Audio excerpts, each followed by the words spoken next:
तो चलिए गाइस, आज का टॉपिक हम स्टार्ट कर लेते हैं। नाम है वितरण नियम, ये जिसे हम कहते हैं डिस्ट्रीब्यूशन लॉ। यहाँ पे हम नॉन डिस्ट्रीब्यूशन लॉ के बारे में जानेंगे, लिमिटेशन क्या है और इसके कुछ कौन कौन सी न्यूमेरिकल है, वो सब चीज हम जो है वो आज के वीडियो में देखेंगे। एग्जाम के पॉइंट ऑफ व्यू से मोस्ट इंपॉर्टेंट क्वेश्चन है। इससे रिलेटेड काफी सारे क्वेश्चन जो है वो हर साल एग्जाम में डिस्ट्रीब्यूशन लॉ जो है वो पूछे ही जाते हैं, तो चेक कीजिएगा। डिस्ट्रीब्यूशन लॉ को मैं आप लोगों को 2 से 3 पार्ट में बताऊंगी, क्योंकि पहले पार्ट में मतलब एक ही वीडियो में कंप्लीट नहीं हो पाएगा, थोड़ा सा लेंथी टॉपिक है, इसलिए हम जो है वो इसे अलग अलग पार्ट में जो है वो समझेंगे। आज के पार्ट में मैं आप लोगों को ये बताऊंगी कि what is distribution law and इसका जो है वो लिमिटेशन पढ़ेंगे, सीमाएं, और इनका जो है वो न्यूमेरिकल भी हम जो है वो देखेंगे। क्लियर हुआ आपको? तो चलिए स्टार्ट करते हैं डिस्ट्रीब्यूशन लॉ। यहाँ पे मैं आप लोगों को नोट्स तो दूंगी ही, बट सबसे पहले हम इसके बारे में और भी कुछ कुछ चीजें जो है वो डायग्राम के हेल्प से समझते हैं, देन उसके बाद आप नोट्स को जो है वो आसानी से समझ जाओगे। डिस्ट्रीब्यूशन लॉ को समझने के लिए आपको जो है वो एक कंटेनर लेना है। उस कंटेनर में आपको जो है वो वाटर लेना है और आपको कार्बन सल्फाइड भी लेना है और दोनों को आपस में मिक्स करना है। क्लियर हुआ? क्या कहा मैंने? आपको एक कंटेनर लेना है, उसमें आप लोगों ने पानी मिलाया और कार्बन सल्फाइड भी मिलाया, वाटर H2O मिलाया आपने और CH2 मिलाया। CH2 मतलब होता है कार्बन सल्फाइड। आप लोगों ने दोनों को मिला करके मिक्स किया। जैसे ही आप लोगों ने इसे मिक्स किया, आप लोगों ने देखा कि ये दोनों आपस में मिक्स नहीं हो रहा है, मीन्स ये दोनों जो है वो अमिश्रणीय लिक्विड जो है वो कहलाते हैं। मीन्स ये ऐसे लिक्विड है, अगर इन दोनों लिक्विड को हम आपस में मिलाते हैं तो ये आपस में जो है वो नहीं मिलते हैं, इसलिए हम इसे अमिश्रणीय कहते हैं। कुछ कुछ लिक्विड ऐसे होते हैं जिसको घोलने पे आपस में जो है वो मिल जाते हैं, ऐसा होता है, लेकिन ये ऐसे लिक्विड है जिसको अगर हम दोनों को आपस में घोलते हैं तो वो मिलता नहीं है, इसलिए हम इसे इमिसिबल कहते हैं। क्लियर हुआ? तो अब ये आपस में नहीं मिल रहे हैं तो क्या होगा, ये जो है वो 2 लेयर बना लेते हैं। 2 लेयर आपको इसमें देखने को मिलेंगे। जब आप वाटर में CH2 मिलाते हो, आराम से आपको 2 लेयर जो है वो देखने को मिल जाएगा। एक लेयर जो है वो आपका वाटर का हो जाएगा और दूसरा लेयर आपका कार्बन सल्फाइड का। मतलब आप आराम से जो है वो बता सकते हो कि वाटर का लेयर है, देन ये CH2 का लेयर है, तो इस टाइप से जो है यहाँ पे लेयर बन जाता है। क्लियर हुआ? इमिसिबल मतलब ये दोनों आपस में नहीं घुलते हैं। अब आपको क्या करना है, इसमें हम जो है वो आयोडीन मिला देते हैं। क्लियर हुआ? क्या कहा मैंने? इस कंटेनर में आपको आयोडीन जो है वो कुछ मात्रा आयोडीन की आप मिला देते हो और देखते हैं हम आयोडीन मिलाने के बाद जो है वो क्या। और जैसे हम इसमें जो है वो आयोडीन मिलाते हैं, हम देखते हैं आयोडीन जो है वो CH2 और H2O दोनों में जो है वो वितरित हो जाते हैं, मतलब डिस्ट्रीब्यूट हो जाते हैं। कुछ अमाउंट जो है वो आपका CH2 में आ जाएगा एंड कुछ अमाउंट जो है वो आपका वाटर में।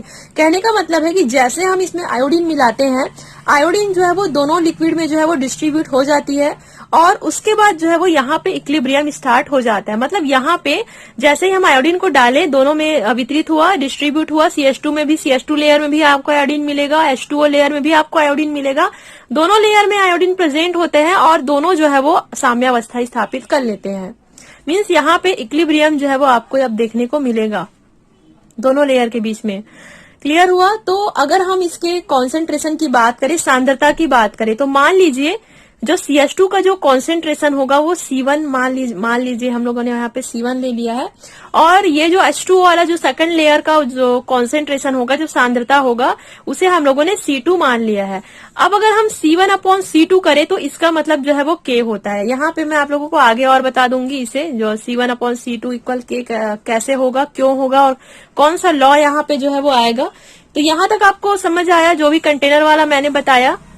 क्या क्या लिया था हम लोगों ने? कंटेनर में CH2 H2O लिया था जो कि आपस में मिलते नहीं है, और इसमें फिर हम लोगों ने आयोडीन मिला दिया। आयोडीन मिलाने के बाद हम लोगों ने देखा कि आयोडीन में जो है वो फर्स्ट और सेकंड लेयर में यहाँ पे जो है वो इक्विलिब्रियम जो है वो स्टार्ट हो जाता है और आयोडीन जो है वो दोनों लेयर में जो है वो डिस्ट्रीब्यूट हो जाते हैं। और इनका जो कॉन्सेंट्रेशन है, जो सांद्रता है, CH2 वाला का हम लोगों ने C1 माना है और H2 वाला का हम लोगों ने C2 मान के रखा हुआ है। यहाँ तक आपको क्लियर हुआ गाइस? अब चलिए मैं नोट्स की तरफ आती हूँ, देन सब चीजों को हम और से समझेंगे। तो जो मैंने बताया हुआ है वही लिखा हुआ है, कुछ नहीं है। जब आयोडीन को कार्बन सल्फाइड CH2 तथा वाटर में मिलाया जाता है तो आयोडीन दोनों लिक्विड में वितरित हो जाती है, डिस्ट्रीब्यूट हो जाती है और एक इक्विलिब्रियम जो है वो स्थापित हो जाता है, एक साम्यावस्था जो है वो स्थापित हो जाता है। क्लियर हुआ? मान लीजिए CH2 तथा वाटर में आयोडीन की जो कॉन्सेंट्रेशन है वो C1 एवं C2 है। तो जैसे कि मैंने आपको बताया ही है, C1 और C2 जो है वो इसका कॉन्सेंट्रेशन है। यहाँ टेम्परेचर को कांस्टेंट माना है। अब देखिए एक चीज और है, यहाँ पे हम लोगों ने टेम्परेचर को कांस्टेंट माना हुआ है। टेम्परेचर जो है वो यहाँ पे स्थिर है, ना हम घटा रहे हैं ना बढ़ा रहे हैं। यहाँ पे टेम्परेचर हमारा फिक्स है, ये यहाँ पे जो है वो कहा जा रहा है कांस्टेंट हम लोगों ने टेम्परेचर को माना हुआ है।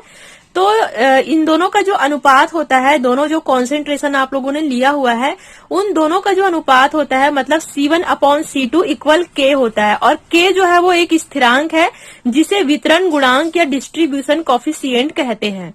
तो ये जो K है वो एक स्थिरांक होता है, कांस्टेंट होता है, जिसे वितरण गुणांक या डिस्ट्रीब्यूशन कॉफिशिएंट कहते हैं। और यही आपका नंस्ट का वितरण नियम कहलाता है, या जिसे हम नंस्ट डिस्ट्रीब्यूशन लॉ कहते हैं। तो इसका मैं आप लोगों को डेफिनेशन भी बता देती हूँ, और ये डेफिनेशन आपको एग्जाम में एज इट इज लिखना होगा। आप इसमें थोड़ा बहुत भी चेंज नहीं कर सकते हो, क्योंकि ये नंस्ट डिस्ट्रीब्यूशन लॉ है। तो डायग्राम के थ्रू ही हम इसका जो है वो डेफिनेशन को समझेंगे। स्थिर ताप पर, क्योंकि मैंने कहा था कि जो टेम्परेचर है हम लोगों ने इसका मतलब ये जो आपका सिस्टम है उसका टेम्परेचर हम लोगों ने कांस्टेंट रखा हुआ है, स्थिर रखा हुआ है। तो स्थिर ताप पर यदि किसी पदार्थ की विभिन्न मात्राएं दो अमिश्रणीय द्रवों में वितरित हो जाती है, मतलब किसी पदार्थ की, कौन सा पदार्थ की बात हो रही है यहाँ पे, आयोडीन की बात हो रही है। तो आयोडीन जो है वो इस अमिश्रणीय द्रव में जो है वो वितरित हो रही है, डिस्ट्रीब्यूट हो रही है। यहाँ पे कहा जा रहा है विभिन्न मात्राएं दो अमिश्रणीय द्रवों में वितरित होती है। दोनों द्रवों में उस पदार्थ की सांद्रता, मतलब दोनों लिक्विड में, मतलब लेयर 1 और लेयर 2 में उस पदार्थ की, मतलब आयोडीन का जो कॉन्सेंट्रेशन है उस पदार्थ की सांद्रता का अनुपात सदैव स्थिर रहता है। मतलब इसका जो भी अनुपात होगा वो सदैव स्थिर रहेगा। इसलिए हम लोगों ने क्या माना है, C1/C2 इक्वल K। मतलब जो इन दोनों का कॉन्सेंट्रेशन का जो भी अनुपात है वो हमेशा कांस्टेंट रहेगा, वो हमेशा स्थिर रहेगा। और यही आपका नंस्ट डिस्ट्रीब्यूशन लॉ कहलाता है। तो इसका डेफिनेशन आप लिख लीजिए। स्थिर ताप पर, हिंदी इंग्लिश मिक्स करके बता देती हूँ आपको ताकि हर चीज समझ में आ जाए।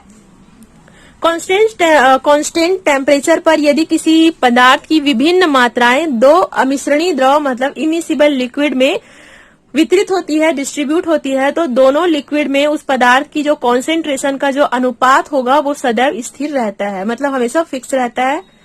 स्थिर ताप पर यदि किसी पदार्थ की विभिन्न मात्राएं दो अमिश्रणीय द्रव में वितरित होती है तो दोनों द्रवों में उस पदार्थ की सांद्रता का अनुपात सदैव स्थिर रहता है। अब ये जो डेफिनेशन है उसे आप एज इट इज लिखिएगा, इसमें आप अपने अकॉर्डिंग चेंज नहीं कर सकते हो। क्लियर हुआ आपको? तो ये आपका क्या हुआ, पहले तो आप लोगों ने इसमें इंट्रोडक्शन लिखा, डिस्ट्रीब्यूशन लॉ के बारे में आप लोगों ने इसका जो है वो इंट्रोडक्शन लिखा। देन उसके बाद आप लोगों ने इसका डेफिनेशन देखा। क्लियर हुआ आपको? इतना आप जो है वो नोट्स में अपना जरूर इंक्लूड कीजिएगा, इतना आपको लिखना ही होगा।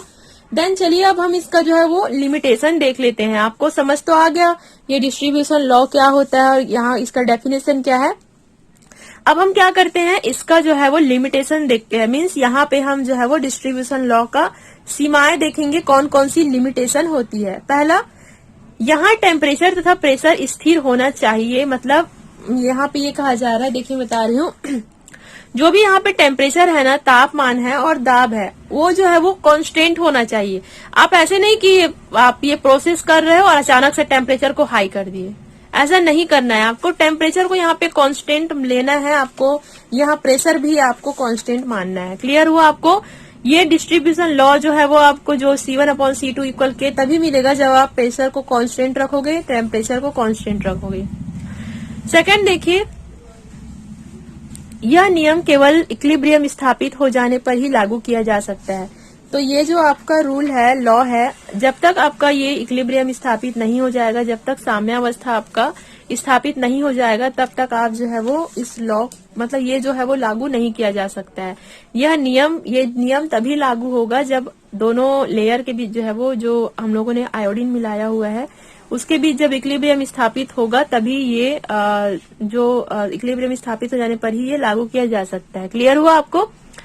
देन थर्ड हम देख लेते हैं, विलेय किसी विलायक के साथ कोई रासायनिक अभिक्रिया नहीं करता हो। मतलब इसमें ये कहा जा रहा है कि विलायक क्या है, इसमें H2 और CH2, क्योंकि ये दोनों ज्यादा है तो ये विलायक सॉल्वेंट हो गया। अब विलेय कौन सा है, I2 है। तो इसमें ये कहा जा रहा है, अगर जैसे हम आयोडीन को इसमें डालते हैं तो इसके साथ कोई रिएक्शन नहीं होना चाहिए। अगर आयोडीन को आपने डाला इसमें और ये वाटर जो है वो इसके साथ एकदम रिएक्शन स्टार्ट कर दिए, तो फिर ये लॉ जो है वो, इसका जो है वो मेन लिमिटेशन यही है कि इन दोनों के बीच कोई भी विशेष प्रकार का रिएक्शन जो है वो नहीं होना चाहिए। चौथा नंबर का है वियोजित संगुणित अथवा किसी और प्रकार के अणुओं के रूप में के लिए यह नियम लागू नहीं होता। देखिए इसमें क्या कहा जा रहा है, वियोजित डिसोसिएटेड, और क्या कहा जा रहा है, एसोसिएटेड। जैसे आप लोगों ने H2O में CH2 मिलाया तो यहाँ पे ना तो डिसोसिएशन होना चाहिए ना तो एसोसिएट होना चाहिए। मतलब होता है ना कि एसोसिएट मतलब क्या होता है, जैसे कि मिल करके कोई नया मतलब जुड़ जुड़ करके कोई नया पदार्थ बना ले, ऐसा वहां पे नहीं होना चाहिए। बिल्कुल ये अमिश्रणीय होना चाहिए। इसमें कोई भी डिसोसिएशन भी नहीं होना चाहिए। आपके वाटर और कार्बन सल्फाइड के भी जो भी आप लोगों ने लिया हुआ है बिल्कुल अमिश्रणीय होना चाहिए, तभी ये लॉ जो है वो काम करेगा। पांचवा, दोनों लिक्विड आपस में घुलनशील नहीं होना चाहिए। देखिए आपस में दोनों लिक्विड जो है वो घुलनशील नहीं होना चाहिए, बिल्कुल इमिसिबल होना चाहिए, अमिश्रणीय होना चाहिए, तथा विलय की उपस्थिति उनकी आपसी घुलनशीलता को प्रभावित नहीं करनी चाहिए। मतलब इसमें यह कहा जा रहा है अगर आप लोगों ने इसमें आयोडीन मिलाया तो ऐसा ना हो कि जैसे आप लोगों ने कुछ मिलाया और फिर ये आपस में घुलना चालू कर दिए, ऐसा नहीं होना चाहिए। ये सब जो है वो आपके डिस्ट्रीब्यूशन लॉ का लिमिटेशन है। एटलीस्ट 5 लिमिटेशन आप लोगों को लिखना होगा और इसे आप जो है वो स्क्रीनशॉट ले लीजिए। ये तो हुआ आपका लिमिटेशन डिस्ट्रीब्यूशन लॉ का। अब हम जो है वो इससे रिलेटेड कुछ जो है वो न्यूमेरिकल देख लेते हैं। न्यूमेरिकल बताना इसलिए मुझे जरूरी है ताकि ये जो C1/C2 इक्वल K है ना, उसे आप समझ सको कि आपको इसे कहाँ पे यूटिलाइज करना है, इसका आखिर यूज क्या है, इसे आप कैसे इसका जो है वो यूटिलाइज कर सकते हो। तो अगर आपको कोई भी क्वेश्चन पूछ दिया जाता है, बाय द वे आयोडीन का कार्बन, मान लीजिए आयोडीन का कार्बन टेट्राक्लोराइड तथा जल में वितरण गुणांक जो है वो 88 है, किसी निश्चित ताप पर 0.35 ग्राम आयोडीन 1 लीटर जल को संतृप्त करता है, समान ताप पर आयोडीन की कार्बन टेट्राक्लोराइड में विलेयता ज्ञात कीजिए। देखिए क्वेश्चन बिल्कुल ऐसा ही है, बस यहाँ पे फर्क ये है CH2 की जगह इन्होंने कार्बन टेट्राक्लोराइड लिया हुआ है, CCl4 यहाँ पे लिया हुआ है, बाकी एज इट इज है। CCl4 यहाँ पे लिया गया है, H2O लिया गया है, अब इसमें हम जो है वो आयोडीन को मिला रहे हैं। तो यहाँ पे वितरण गुणांक पहले से आपको दिया गया है, जो K है, जिसे हम वितरण गुणांक या फिर डिस्ट्रीब्यूशन कॉफिशिएंट कहते हैं, K है, वो आपको पहले से नोन है। मतलब 88 जो है वो यहाँ पे देखिए इसका जो वितरण गुणांक है आपको पहले से दे दिया गया है। क्वेश्चन आपका क्या है, आयोडीन की कार्बन टेट्राक्लोराइड में विलेयता ज्ञात कीजिए। क्लियर हुआ। तो K इक्वल क्या देखा था आप लोगों ने, C1/C2। तो C1 क्या है, आयोडीन की CCl4 में विलेयता है, जो कि हमें ज्ञात करना है, यही तो हमें ज्ञात करना है, C1 का वैल्यू ज्ञात करना है। और C2 आयोडीन में जल की विलेयता है, तो I2 का वैल्यू C2 का वैल्यू तो हमें दिया गया है यहाँ पे निश्चित टेम्परेचर पर 0.3 ग्राम आयोडीन को। तो यहाँ पे आप क्या लिख दोगे, C2 की जगह 0.35 लिख दोगे और C1 का वैल्यू हमें ज्ञात करना है। आप क्या करना है, आपको C1 का वैल्यू ज्ञात करना है। आप 88 को जो है वो इस तरफ ले आओगे, आप दोनों को मल्टीप्लाई कर दोगे, आंसर आपका 30.8 ग्राम पर लीटर आ जाएगा, यही आपका आंसर है। तो ये न्यूमेरिकल बताने का मेरा मेन पर्पस यही था कि ये जो आप C1/C2 इक्वल K है उसका आप जो है वो यूज जान सको, और कभी भी अगर इससे रिलेटेड कभी भी न्यूमेरिकल आ जाता है तो आप इसे छोड़ के मत आना, क्योंकि बहुत ही ज्यादा इजी न्यूमेरिकल पूछते हैं। हो सकता है कई बार आपको वितरण गुणांक नहीं पता हो, केवल आपको इसका कॉन्सेंट्रेशन वगैरह पता हो सकता है कि आपको C1 का वैल्यू ज्ञात हो, आपको C2 जो है वो निकालना हो, तो घुमा फिरा करके क्वेश्चन को आपको पूछ सकते हैं। तो इससे रिलेटेड आपकी बुक में जो जो भी न्यूमेरिकल है आप थोड़ा सा प्रैक्टिस कर लीजिएगा डिस्ट्रीब्यूशन लॉ के बारे में। क्लियर हुआ गाइस आज का टॉपिक। नेक्स्ट वीडियो में हम जो है वो इसके एप्लीकेशन के बारे में देखेंगे और क्या क्या यूज हो सकते हैं डिस्ट्रीब्यूशन लॉ के। तो आई होप यू गाइस आज का टॉपिक भी आपको समझ आया होगा, and thank you so much for watching this video.